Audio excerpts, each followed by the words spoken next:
So, first thing I wanted to say was um, I've been looking over our website for the past couple of days, and I left open a vulnerability on our website, specifically on this page. So if you click join and then you get in this page, there is a specific vulnerability. And what I'm getting at is if you guys want, you can try to figure that out.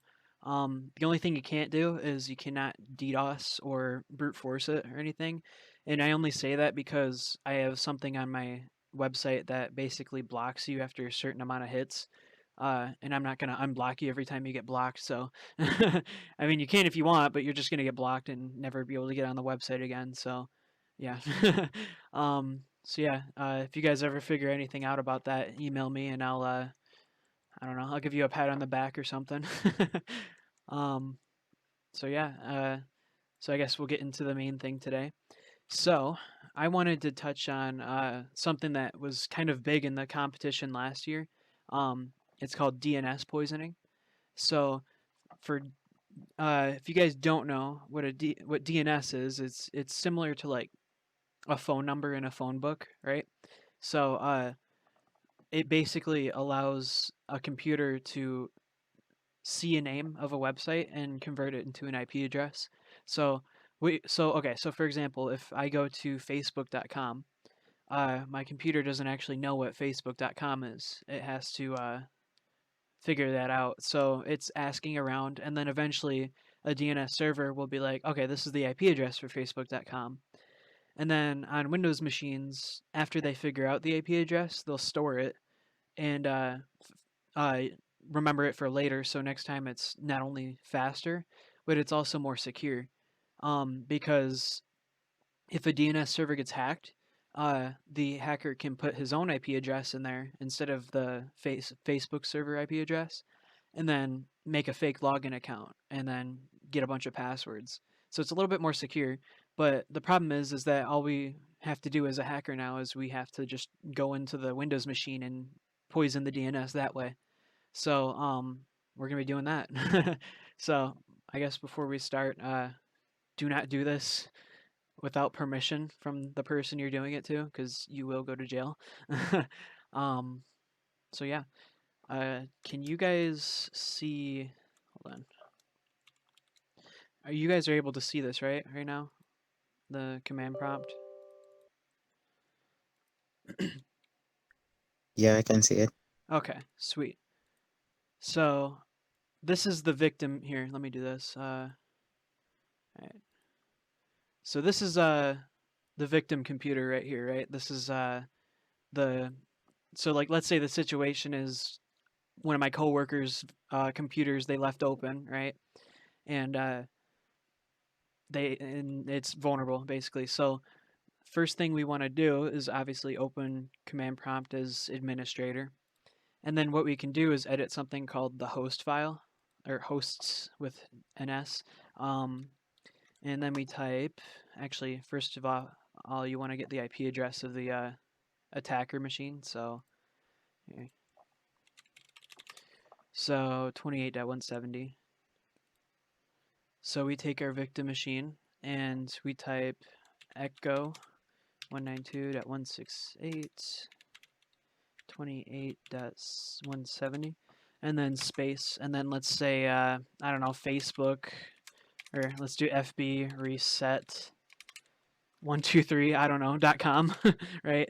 And then we put two arrows, and then we do C colon backslash Windows system 32 drivers etc host, right?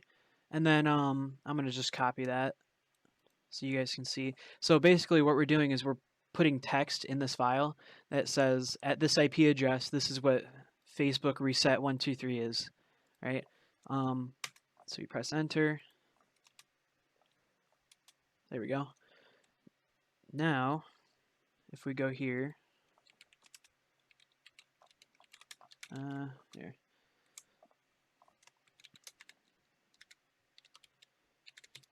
System 32 and then what was it?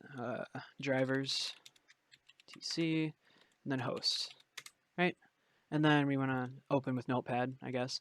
And obviously it's in here. So basically, what I did is I set it so my computer, when it sees that I'm typing FB reset 123 in my browser, it's gonna go to 192.168.28.170, right? Um, so now, once we got all that set, we go back to our attacker machine, and then we open up Social Engineering Toolkit, it's called. So you just type SE Toolkit. On Kali Linux, it's a default program, but you have to install it on other machines. So after we get here, we type 1 because it's a social engineering attack, right? And then 2 for website attack. And then 3, credential harvester, because we're getting credentials. Oops, I did it wrong. Hold on. Here. SE toolkit. Okay. So 1, 2, 3, and then 2 because we're going to clone a site, right? And then we type the IP address of the attacker machine. So 192.168.28.170. And then let's just do facebook.com, right? So now it should just work.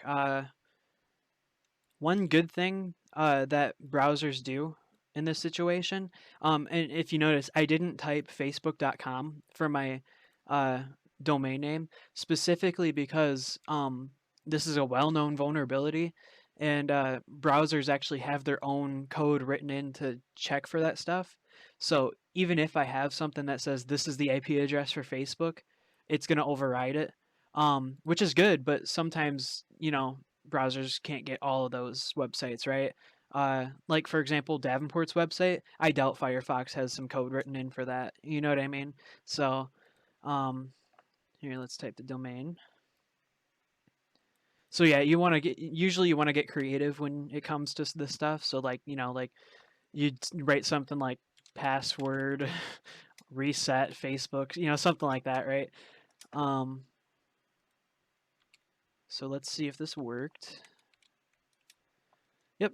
Oh, and so Firefox, I have a lot of tracker blocker stuff. So if you turn that off, it'll look like this. And then yeah, all you do is you just type your username and password, whatever, at gmail.com, right? And then password 123. Then you press enter, and then you just look in here for the credentials. It usually says in the green text, it'll say like credentials found, or something like that. It's not going to for this one though because I didn't type an actual account.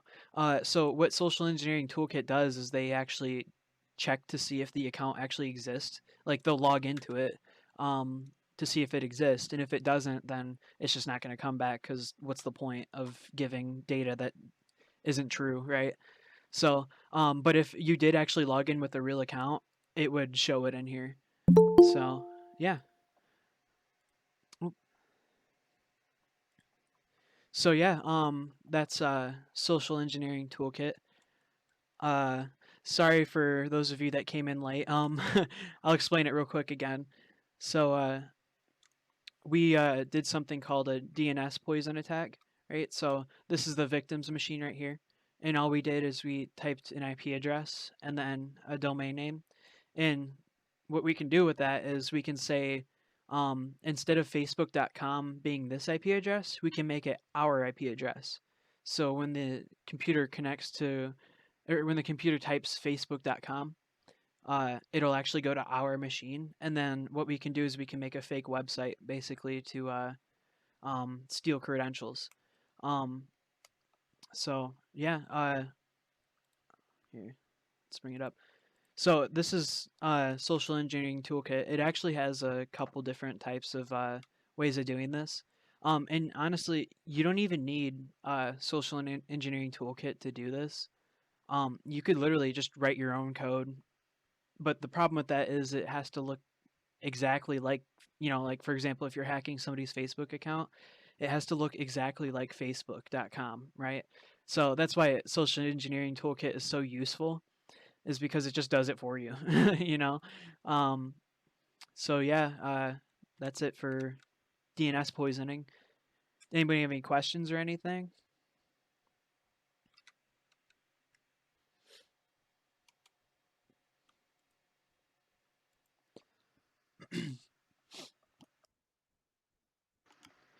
So yeah, one good thing to prevent an attack like this is obviously to not let anybody touch your computer, but also to there's ways you can set the host file, to just not work at all. And it does make your computer slower, but sometimes that's the risk you're gonna have to take.